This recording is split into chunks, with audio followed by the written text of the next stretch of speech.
I don't know about you guys, but all of my best ideas come when I'm sad.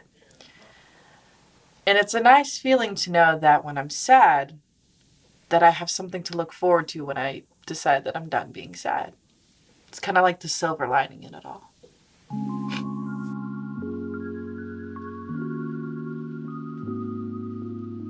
Hello everyone, I'm Superspective and welcome back to my YouTube channel. Now before we get into the absolutely riveting stories that I have to tell you today, go ahead and click that subscribe button so that way you'll become a part of this fun little community here, and go ahead and click that bell button to be notified whenever I post a new video. Friends, it is once again that time of the week where we detox over some tea talks. Now, if you're unsure of what that is or you're new to the channel, basically what's going to happen is I'm going to share with you some fun, interesting little tidbits, facts about my life. We're going to have a nice little sit down, a nice little one-on chat, and we're just going to get to know each other for a hot second. Aren't these flowers so lovely? I got them for Valentine's Day from a wonderful friend who supports and loves my content. Thank you so much. Anyways, so please get comfy, get cozy, grab some homework and arts and craft projects, something that you've been meaning to get done, and your favorite age-appropriate beverage. Today, I'm drinking a Dunkin' Donuts latte, and I'm ready to just get to know each other for a hot second. Let's continue. I don't know if you guys have ever noticed this, but it's something that I've noticed throughout my whole life, and I think we should kind of start to address it. Have you ever noticed that the people that have the highest expectations of you or the highest expectations of others tend to have the least to offer you in return? And along with that, the people that give the most have the least amount of expectations of you and others.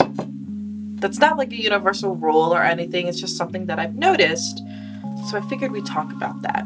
Let's talk about expectations. So my expectation of people or things, or really just anything in life, my expectation of that is on the floor.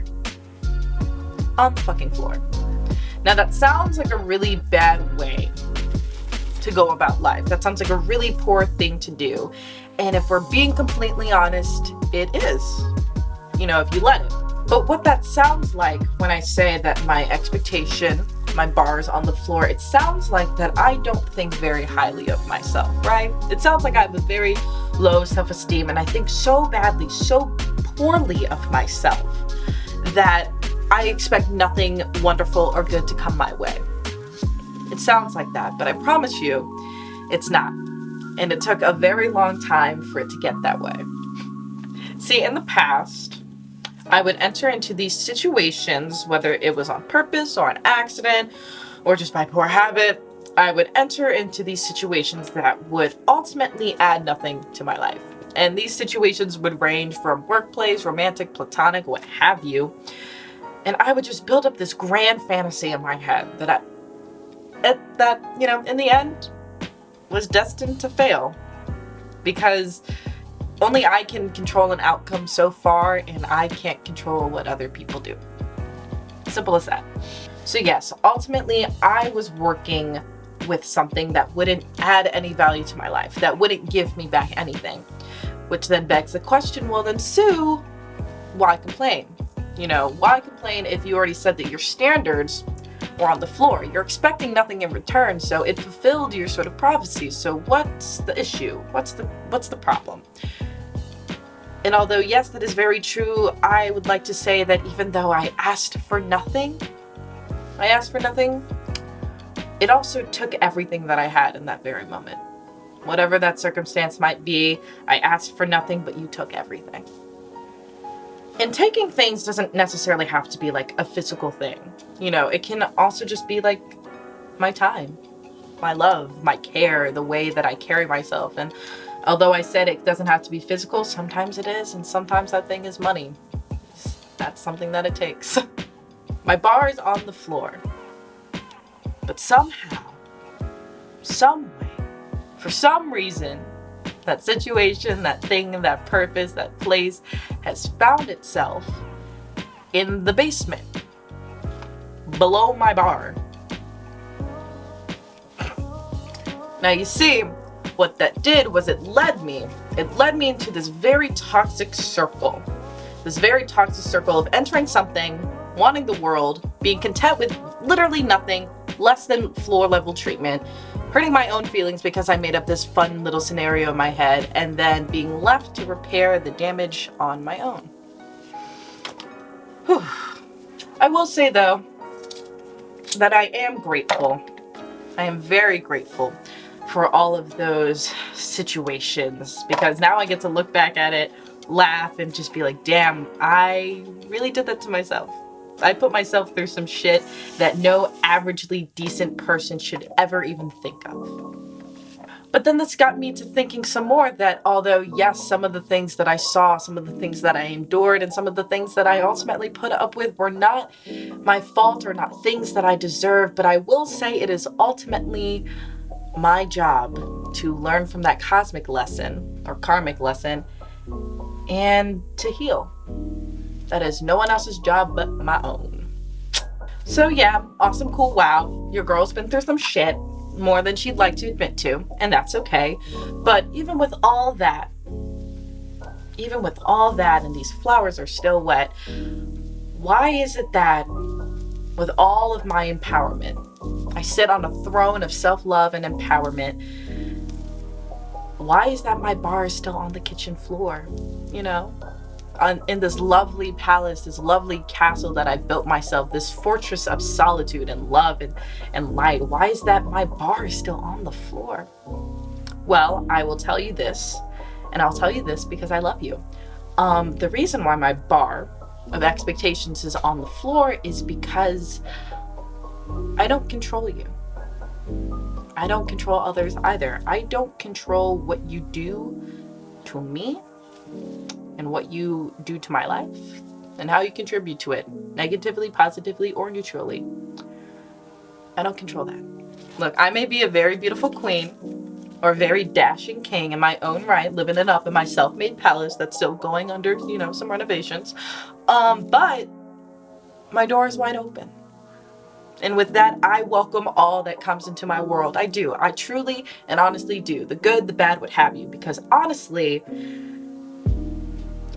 just the presence of a person or even just the glimmer of an opportunity is more than enough to make me smile and to make my day and to add value to my life. But along with that, whatever sort of energy that you give me, I will give it back. I am more than fully capable of doing that. It's a constant give and take, But I also know that some days, my friends, my family, my partner, workplace, acquaintances, what have you, I know that some days you can only give me 15%. You can only give me 20%. You can only give me 15%. Whatever it is, some days you can't give me 100%. And that's fine. That's more than okay, because we're all human. It's a thing. But that's okay, because if you are open and honest in communicating that with me and you say, hey, I just don't feel that great, I can only give you 15, that's fine, because I'm going to give you 115% back, okay? I will give that back to you. And I don't expect you to pay it back. Not one bit. Not a single cent of it. Because I do it, because I love you, because I can, because I will. And that's just the treatment that you get when you're in my palace, when you're in my castle, when you're in my kingdom. But I also give it back because I do hope that you will return it. But at the very least, if you don't, I just hope that you don't take advantage of it. Because you see, it is the very moment that I start to sense that you are taking advantage of it, that you are steeping down into that basement of my castle, going below the floor level expectation, I will ask you to leave. I will ask you to leave my castle. I will ask you to leave my dinner table. I will ask you to leave my kingdom, because that energy is not welcomed here. I don't have much for you to take that I don't already give you. Does that make sense? However, I might need more twine. I do believe in second chances. That is something that I do truly and honestly believe in. I think second chances are okay in my book. But there is a little caveat. There's a little caveat to that second chance rule. And that is, do not come back to my door, to my stoop, to my bedroom. I don't care. Don't come back with the same energy that I left you in. Because You didn't learn your lesson, and I'm not about to be made a fool twice.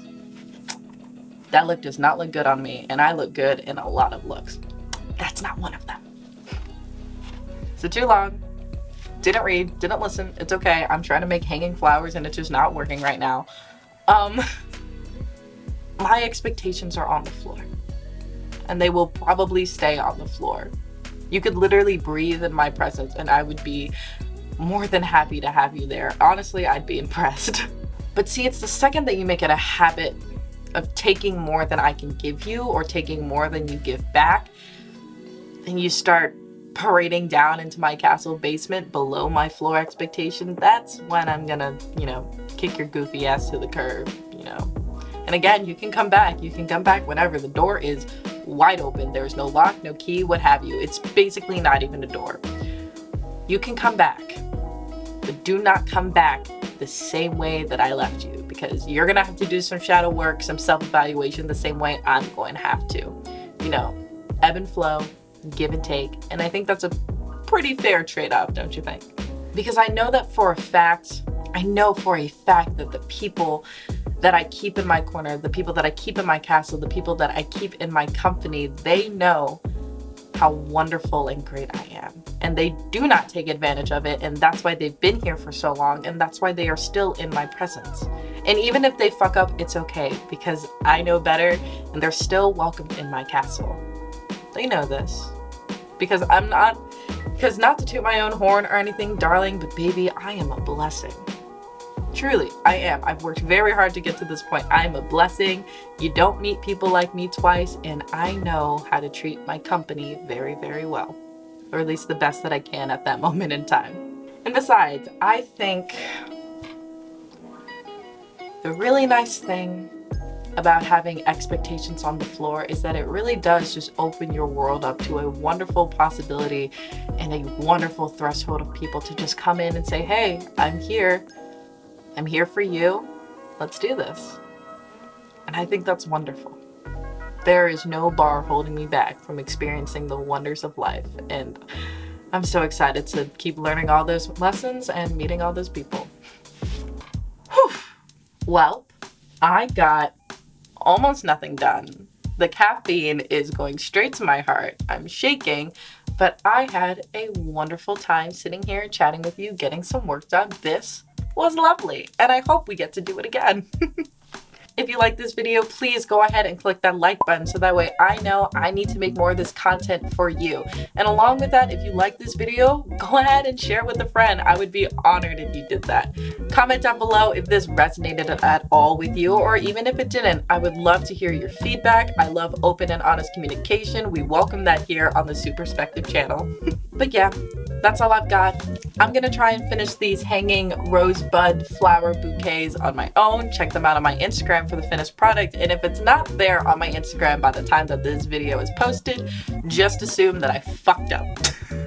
But that's okay, because there will be plenty more rose bouquets coming my way. I'm sure of it. But yeah, anyways, I'm Sue. Thank you so much for listening to my perspective. I love you, and I will see you next Wednesday. Mwah.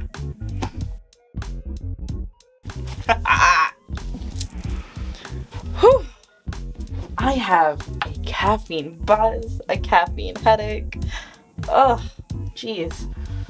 I always talk about how I want a coffee date, and I'm gonna say it, it's still a thing that I want. Still very much a thing that I want, but I'm gonna be honest, I kind of like having coffee by myself too. I'm a nice date, so I'm gonna treat myself right. But I'm gonna definitely get a smaller size, because that's a lot of caffeine. Like, I drink Red Bull for sport. And this medium latte from Dunkin' Donuts, not sponsored, but if you want to, hey, I have a caffeine headache.